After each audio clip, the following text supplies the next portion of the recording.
Hello and welcome to our weekly share with the commentary of the Torah of Rabbi Rucham of Mir, or rather his Talmidim.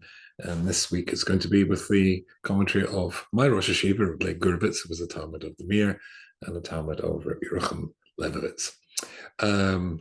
So basically, it's the Parsha of Naso, and we've had a big break with Shavuos, etc. So welcome back, and let me start as we normally do by dedicating the share to people who need a refuah shalema, and that in this case is to Avram Borach ben Sora, Rafael Chai ben Sora, to Ita Rivka Basama Esther, my dear wife, recovering from knee replacement operation, to Uriah Chaim ben Chani Yehudis, the little boy waiting for the lung transplant, Yehesko Yehuda ben Yenta, someone in Israel who's doing very well after major surgery. And I think I've checked all the boxes. So fine, I think we can proceed. The Parsha of Naso is tremendously interesting. It starts off with the rather unpleasant topic of the woman who's accused of adultery. And then it goes on to talk about the story of the Nazir. And we're going to focus on that juxtaposition, that adjacency, if there is such a word as adjacency. Sounds good. The adjacent nature of those two parshas. But first, I have to tell you the story. We have to go back in time. We have to go back in time to, you get to a certain age when going back in time is, 40 years, something like that. I don't know, 30, something. Anyway, but I used to, when I lived in the UK, go every year to two venues, sometimes twice a year. And they were regular in my calendar and became regular in my heart. One of them was South Africa, and the other one was Gibraltar. Now, in case you don't know where Gibraltar is, if you can imagine the map of the Mediterranean basin, next to Italy, just moving west, you'll come to Spain. And the very tip of Spain is Gibraltar. It's a British colony, and the people there, the Gibraltarians, are ferociously patriotically British. They speak flawless and fluid Spanish, which merges with English and back and forth to produce a dialect which is known as Juanito. Maybe that exists in other places as well, but certainly in Gibraltar. And I remember the first ever. Oh, by the way, in case you're interested, if you look across the Straits of Gibraltar, this is the most southern part of Europe. If you look across the Straits of Gibraltar, then you can see Africa. In fact, you can see a town called Tangiers in Morocco. And my first ever trip, and I had some of my university students with me, we went for the day to Tangiers. I've never been to an Arab country before. And it was interesting and rainy. And on the way back, there was a big storm, but somehow we managed to get there. And the deal was that the community, the Gibraltarian Kahal, had very kindly sponsored me to come and my students. And the deal was that I delivered lectures for an entire week. We came back for the last night of the session, and the last night was an Ask the Rabbi panel with just one rabbi. So it's not really a panel, just the Ask the Rabbi or Ask the YY, and it was me. It was very interesting. Lots of good questions. Halfway through, a lady stuck up her hand and she asked the following question.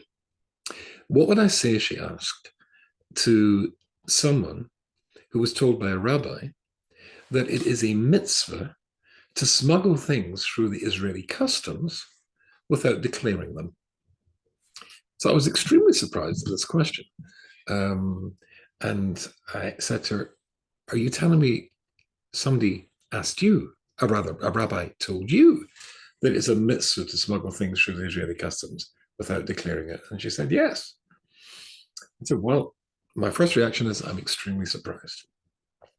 My second reaction is that normally out there in the world, back then, I'm not sure if it's any different, it's supposed to go on. And the idea is like this. You are in a yeshiva, and yeshiva bochrim have got cousins who are getting married in Israel, but they can't afford to get there. So what they do is they go and they buy something which they can take to Israel to sell to pay for the cost of their trip. Now, I'm making this recording in the United States of America, and my fellow Americans, I'm sure, will forgive me if I say that Americans like the latest gadget, the latest shtick, the latest thing, very much. But Israelis are even worse. So the idea is like this: you know, or you find out what is the latest thing in Israel, and you're going to buy them and smuggle them in to sell to cover the cost and maybe more of your trip. Now, in case you're interested, because we're planning, hopefully, in the not too distant future, to moving to Israel, if you buy a car in Israel today, the sales tax is 95%, effectively double the price. The car costs $30,000. In Israel, it costs $60,000. And the other 30,000, or slightly less than that, you're giving to the Israeli government. If you're an Ole Hadash, a new immigrant, lucky you, then guess what? Then it is a mere 75%. So a bit daunting. So Israelis love the latest thing, and they're going to spend a fortune to get it. But you're going to buy it in America. It's going to be a fraction of the price that it is in Israel. And not only that, because you're buying it in Israel, in America, or as the story took place in England, then there is that word that begins with a W, which is so beloved of Jewish people all over the world. And that word is, of course, wholesale. So not only are you going to get the latest gadget at a fraction of the price that is being sold retail at in Israel, you're going to get it wholesale. So you're really going to make a profit. So I said, that's what's meant to go on. So let's say a watch. Of course, in those days, it wouldn't be an Apple Watch. And my wife just bought herself an Apple Watch. Cost a lot of money, those things, but she's had lots of features which attracted her.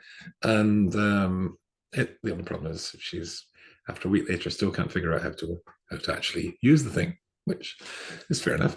Anyway, so basically, let's say there was Apple Watches in those days. That's the latest shtick. So you want to cover the price of your ticket. You get them, that's such a good example. It's very hard to get a discount in an Apple Watch, but you get them for much cheaper than Israel. You wear 5 of them on your upper arm, or maybe both arms, and you go through Israeli customs. And they say, anything to declare? And you say, no. And so in you go. That's the idea. You sell it, make a profit, pay for the trip. That's what's supposed to happen. I said, however, I was in Gate City Yeshiva for 7 years.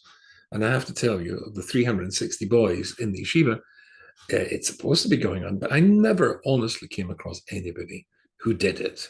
So maybe it's not as widespread as the question suggests.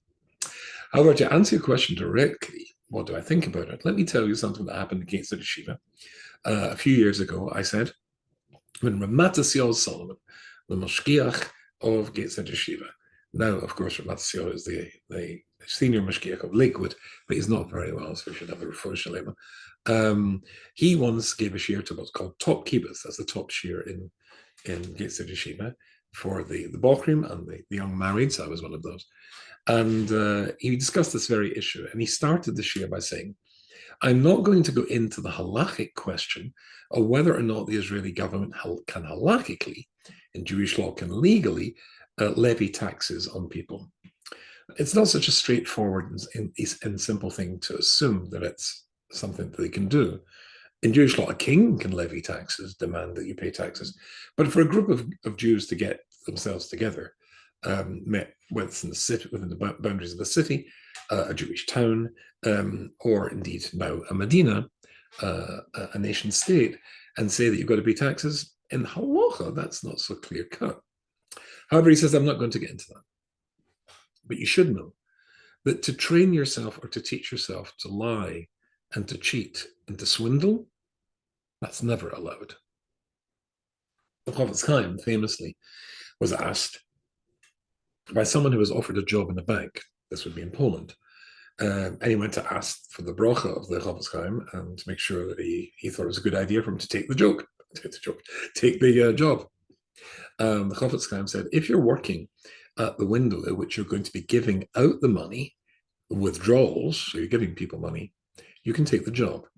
However, if you're working at the bank at the window where you're taking the money in, you can't take the job. But this doesn't make any sense because it's not his money.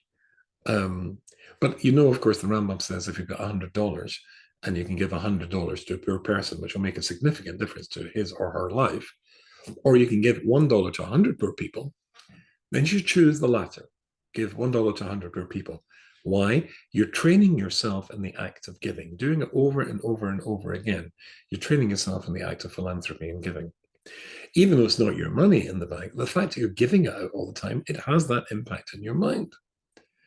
So even if it were to be the case, the Israeli government cannot, and incidentally, this is beyond my pay grade, I've never gone into this halachic shaila, but were it to be the case that the Israeli government cannot levy taxes, still, said Ramatasiel, to train yourself, to teach yourself to cheat, to lie, and swindle. Anything to declare? No. You've just lied, and you've trained yourself into lies, and that's corrupting. Therefore, don't do it. I gave that answer. The lady was very happy. The audience was very happy.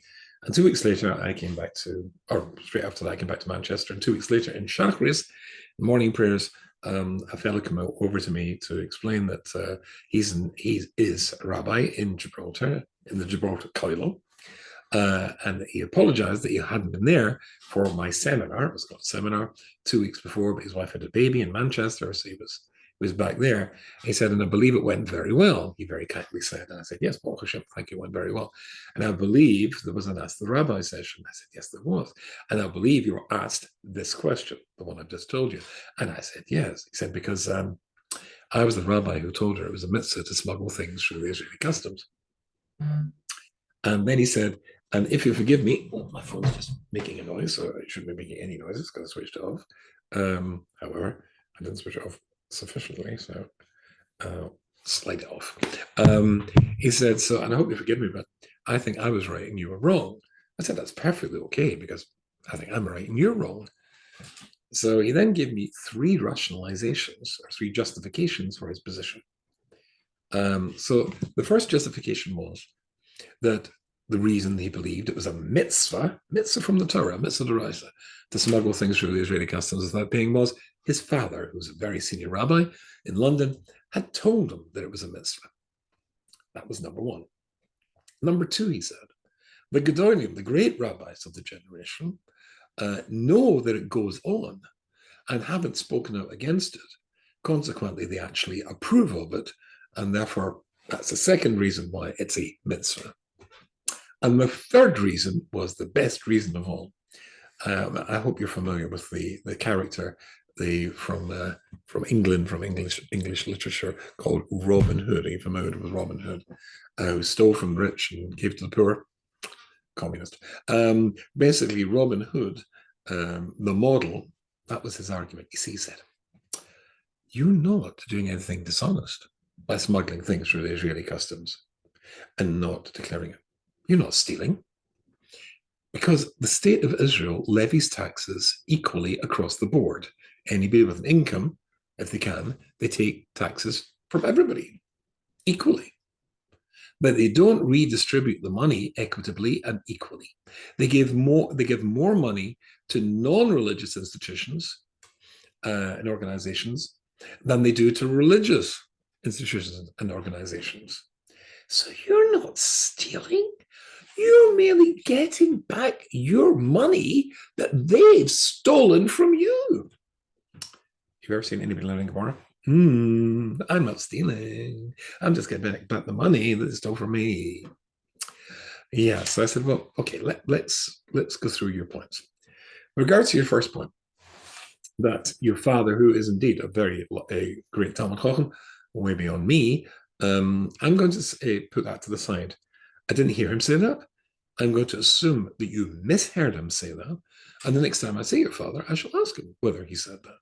Until then, let's move that to the side. Regarding your second point, that the great rabbis of the generation know that it goes on, and were they to be against it, they would have spoken out against it.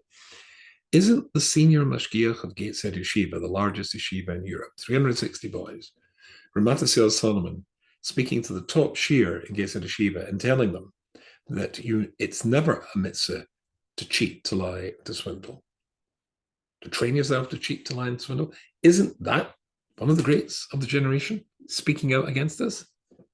He conceded that I might have a point. I said, and let's move to your other point. This idea of you're taking back the money which the Israeli government have stolen from you by taxing you, but not giving back the money equally. I said, just remind me, where is it you were brought up in London? So he said Stamford Hill. Anybody in New York, Borough Park would be the equivalent in America. I said, and tell me, which part of Stamford Hill, which road, which street? He said, Cazenove Road. I said, Cazenove Road. I said, oh, yeah. I said, so tell me exactly, what taxes did you have to pay, or have you been paying to the Israeli government living in London, being brought up in Cazenove Road, or now in Gibraltar?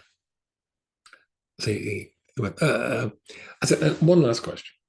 And once you smuggle the 5 watches on each arm through successfully, and you sell it at a huge whacking profit, cover the cost of your flight and more, do you then take the surplus money and say, where is the nearest yeshiva? Where is the nearest girls' seminary? And take the money and say, here, who's the treasurer? Please take this money that I've got back from you from the rotten Israeli government. Or do you just keep it and put it in your wallet, put it in your pocket? He had to concede that I had a point. So at least that was fair.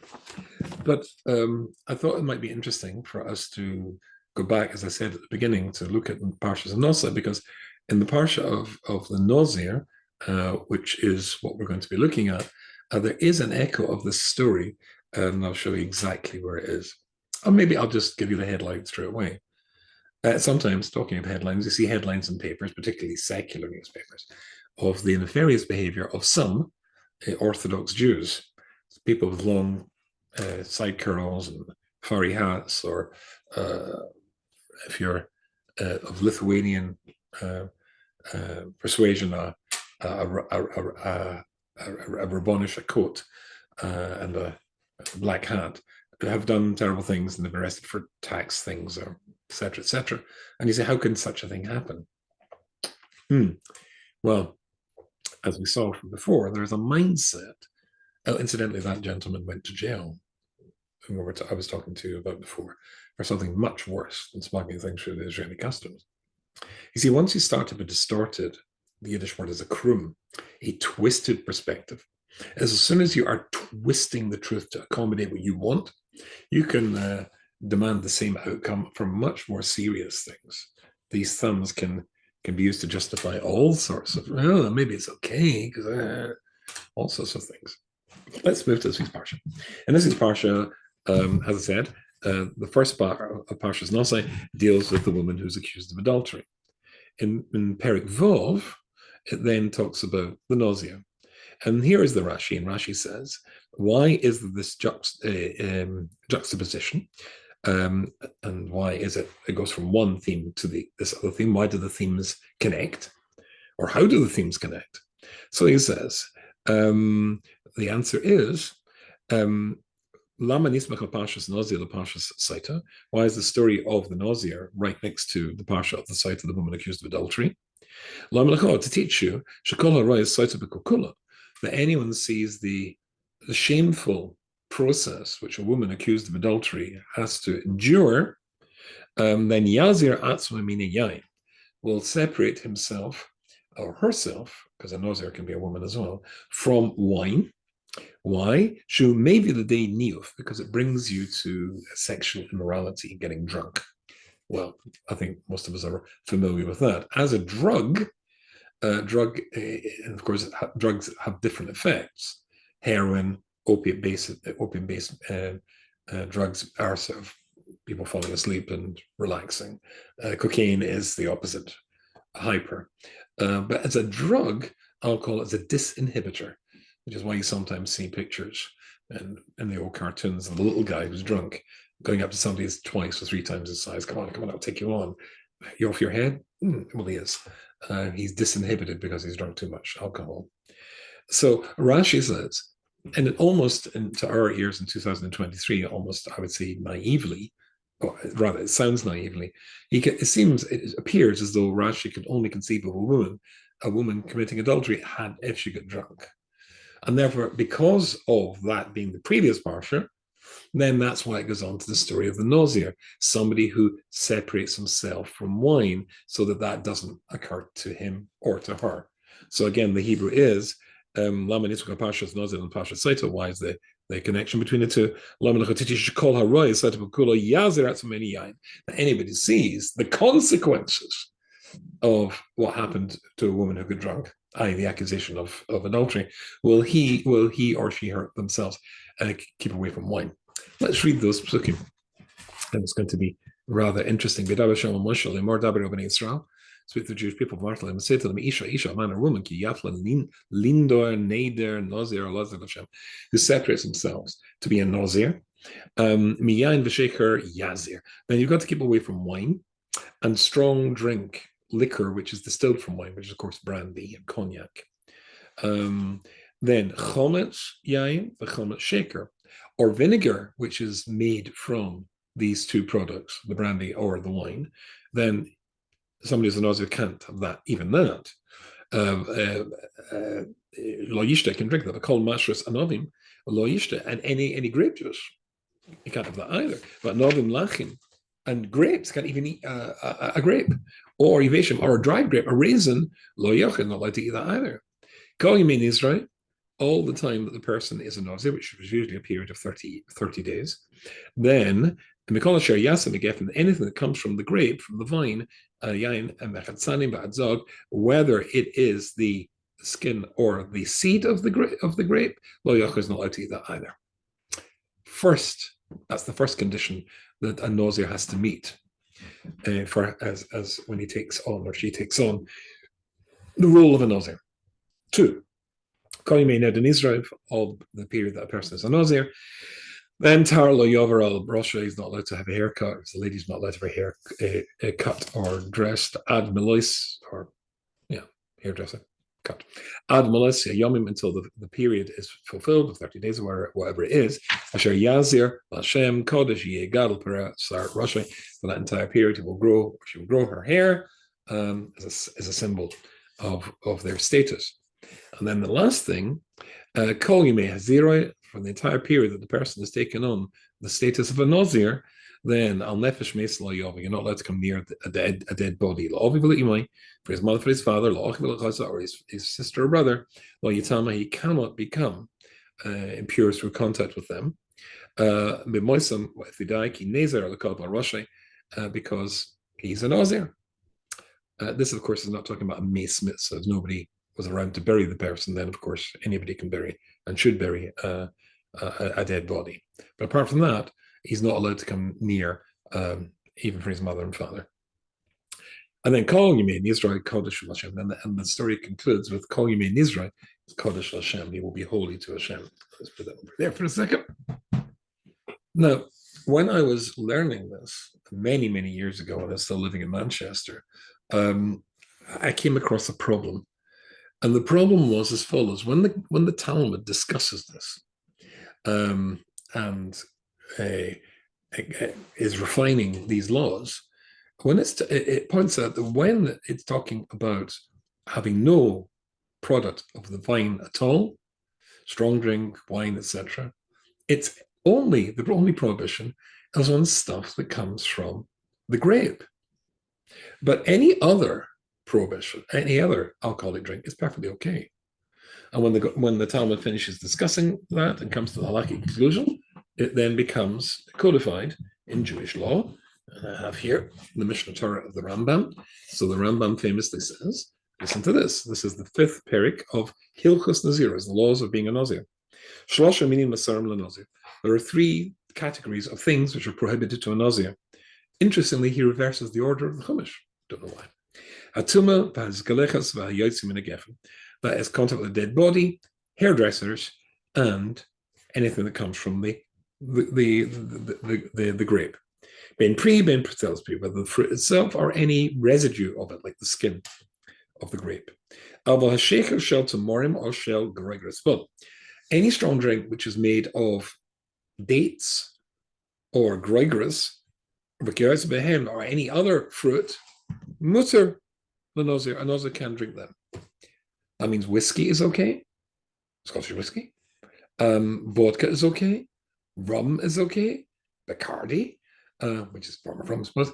Tequila, and so on and so forth. the list is obviously alcoholic beverages is extraordinarily long. And the problem obviously is the point that Rashi made. Our problem was with Rashi. Rashi answers why there is the connection between the two themes, the theme of the woman accused of adultery and the theme of the Nazir. And he says it could only have happened because the woman got drunk. But if that's the case, there's the Nazir therefore is reacting against that to make sure he doesn't get drunk or she doesn't get drunk. But I've got news for Rashi, as it were. There are far more alcoholic drinks than wine. There are many drinks that have a much more higher alcohol content and therefore far more likely to get you inebriated and into the sort of behavior that Rashi says that the becoming a Nazir is supposed to, in his design, to make sure you avoid. So this is a whacking great contradiction. You can imagine somebody with a t-shirt that says, I am a Nazir, lying in the gutter outside in a pool of his own vomit next to an empty bottle of Irish whiskey. And he's done absolutely nothing. He's in no way contravened the laws of being a Nazir. And that's insane.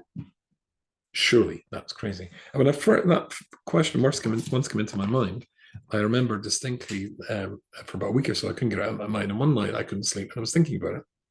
And suddenly I started to think that maybe I've found a way out of this, or a solution to this problem.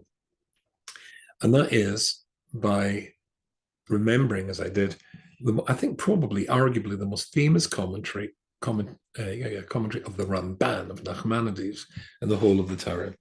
So if I just lean over here and bring the Sedra of, the book of Vayikra, and turn to the Parsha of Kedoshim. The Pasuk says the following thing: V'daber Hashem al Moshe, right at the beginning of the Parsha. And Hashem speaks to Moshe and he says, Daber el kol hadas b'nei Israel, speak to the entire Jewish people. But Marta Aleim, say to them, Kedoshim to you should be holy. Ki ani Hashem Elokechem, because Ki kodesh ani Hashem Elokechem, because I, the Lord your God, am holy. And of course, the role of a Jew is meant to emulate the behavior of God. So he is holy, then you should aim to be holy.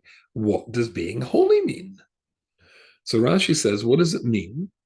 So he says, Kedoshim tiyu, have a perushim min haras, separate yourself from sexual licentiousness, o min ha'avera, and from sin.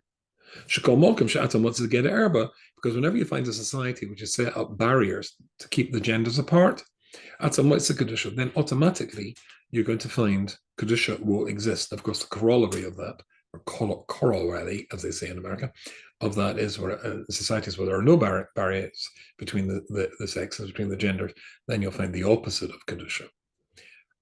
Fine. That's what Rashi says. The Ramban, Nachmanides, argues strongly. He says the source that Rashi is quoting, because Rashi didn't make this up, Rashi is quoting a medrash, the source that he is quoting doesn't say separate yourself from and quote examples, it just says separate yourself.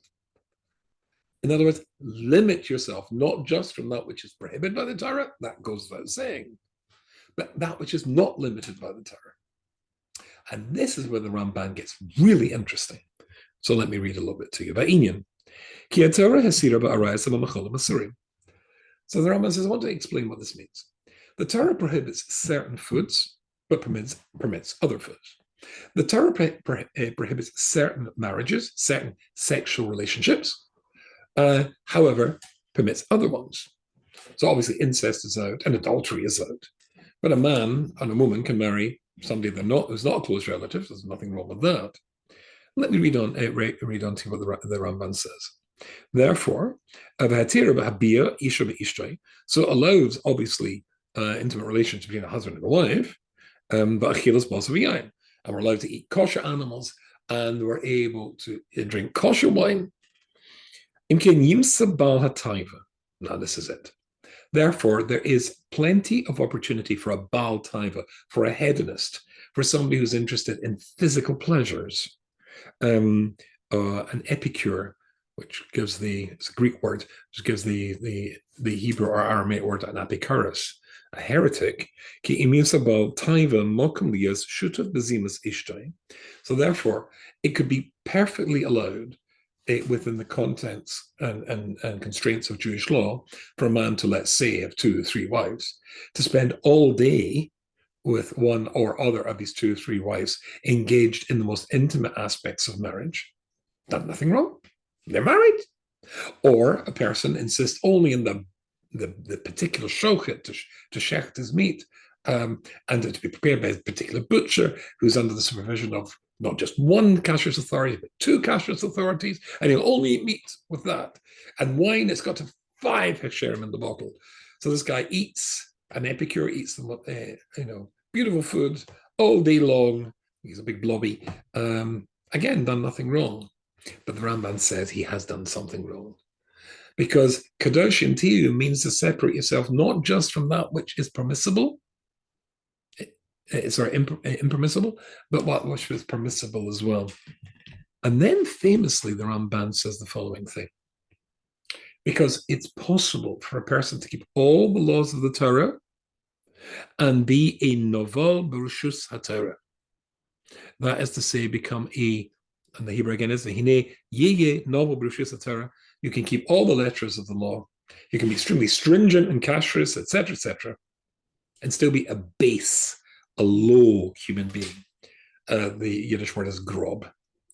And then he says something which is tremendously important. He doesn't put it in exactly these terms, but I usually call it the Ramban's rule of 3. He says, whenever the Torah is trying to illustrate to you some sort of behaviors which you should engage in, it gives 3 examples. For example, in business law, it says, don't cheat, don't steal, and don't swindle, which reminiscent of what Ramat Seal said to us about smuggling things through the Israeli customs. Don't cheat, don't steal, and don't swindle. And then the Pasuk says, and you will do that which is straight and good. But you might say to yourself, but surely if I'm a businessman and I'm not cheating and stealing and swindling, I'm automatically doing that which is straight and good? To which the Ramban says, no. You can keep the letter of the law, but singularly fail to understand the point of keeping the letter of the law and what that's supposed to create within you, how that's supposed to turn you into a different person. So he says, whenever the Torah has a list of things that you are allowed to do, it usually gives you 3 examples, and then that's the prat, the example, and then the klal, and then the aim that these 3 things are supposed to lead you towards, to be a straight and good businessman.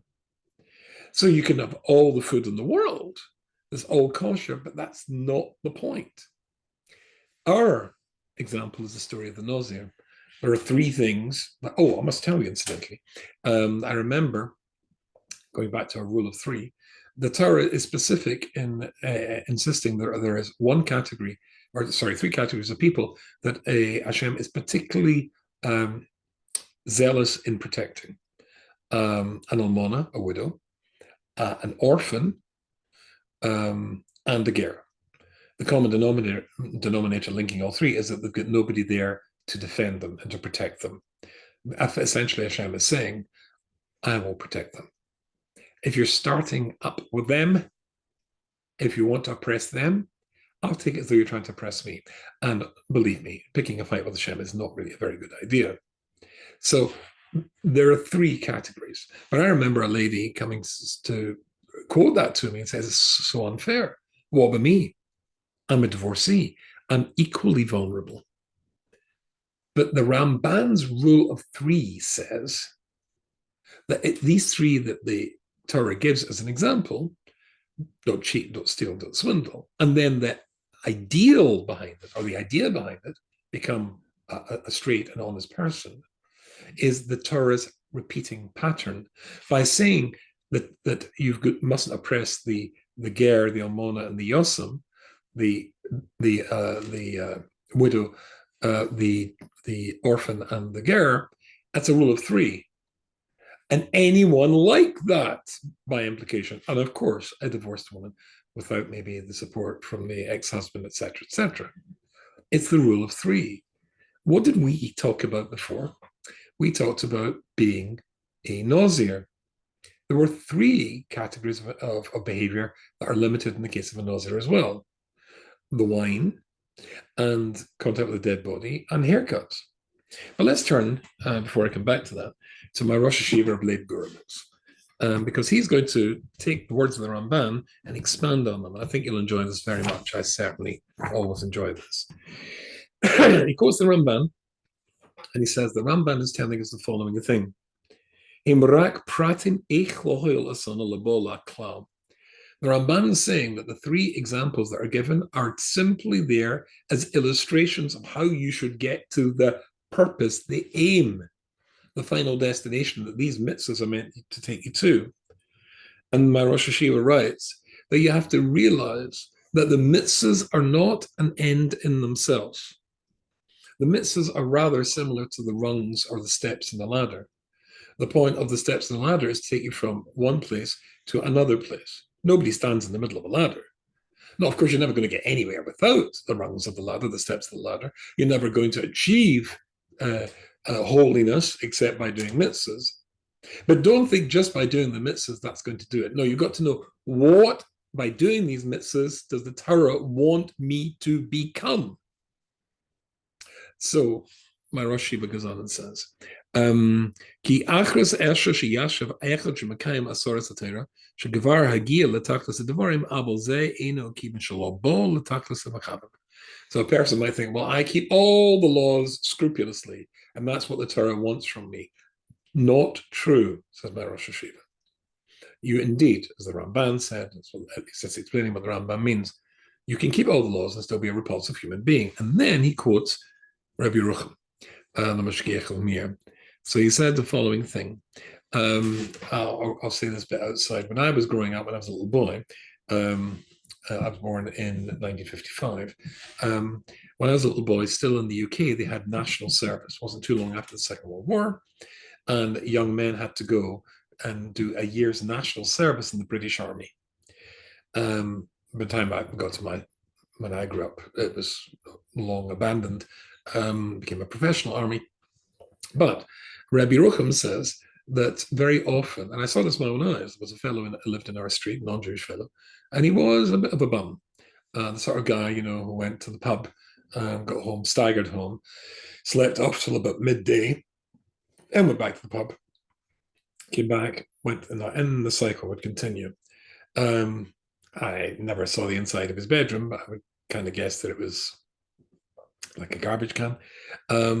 But he was drawn to go and do his national service, compelled to. And I remember him coming back into the street. And this was about 6 weeks later. He'd done his basic training. He was wearing his uniform. His hair was cut short and smart. He was walking very, very smartly. And the transformation was quite astonishing. Rabbi Rucham says that you can take somebody, and in his time in the Polish army, I think it was like 4 or 5 years, you get the same sort of low-life type person. And yet, this person in the army is compelled to transform themselves. At 5 o'clock or 6 o'clock in the morning, they have to be standing already rigidly at the foot of the bed. They're going to be inspected by the sergeant. He's going to make sure that the bed is immaculate. He'll look in the soldier's locker to make sure that everything is the way it should be. He'll inspect the shine from the soldier's boots, make sure that it is blinding, and everything is the way it is. And if the entire barracks passes muster, passes the inspection, then they can go to get the breakfast or whatever else they're going to do. But the strange thing, says Rabbi Rucham, is that the person, after 5 years in the army, is released from the army. And what happens? He goes right back to being the person he was before, because he didn't want to change. He was keeping the rules because he had to keep the rules. But he didn't want the rules to change him into somebody of a military disposition, a military bearing. And therefore it didn't. He went straight back to being the guy he was before. And he quotes Rabbi Yisrael Salanta. And Rabbi Yisrael Salanta said, after the Torah was given in Mount Sinai, there were 3 more words that you had, 3 more additional words they had to add to the Torah, which aren't there. And he said it in Lithuanian. I'll read this to you.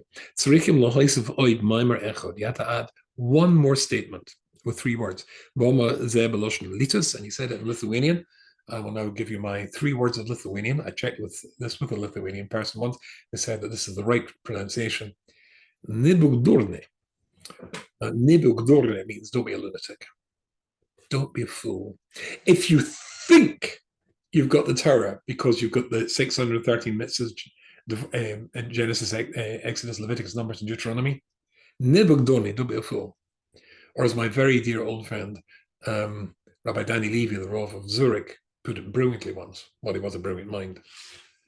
The Torah is a minimum, not a maximum. It's a minimum, not a maximum. As I said before, don't oppress the widow, don't oppress the orphan, don't oppress the ger, but don't oppress the divorcee either, or anybody who's vulnerable. The Torah gives you the minimum illustration of what's required of you and what that's supposed to transform you into.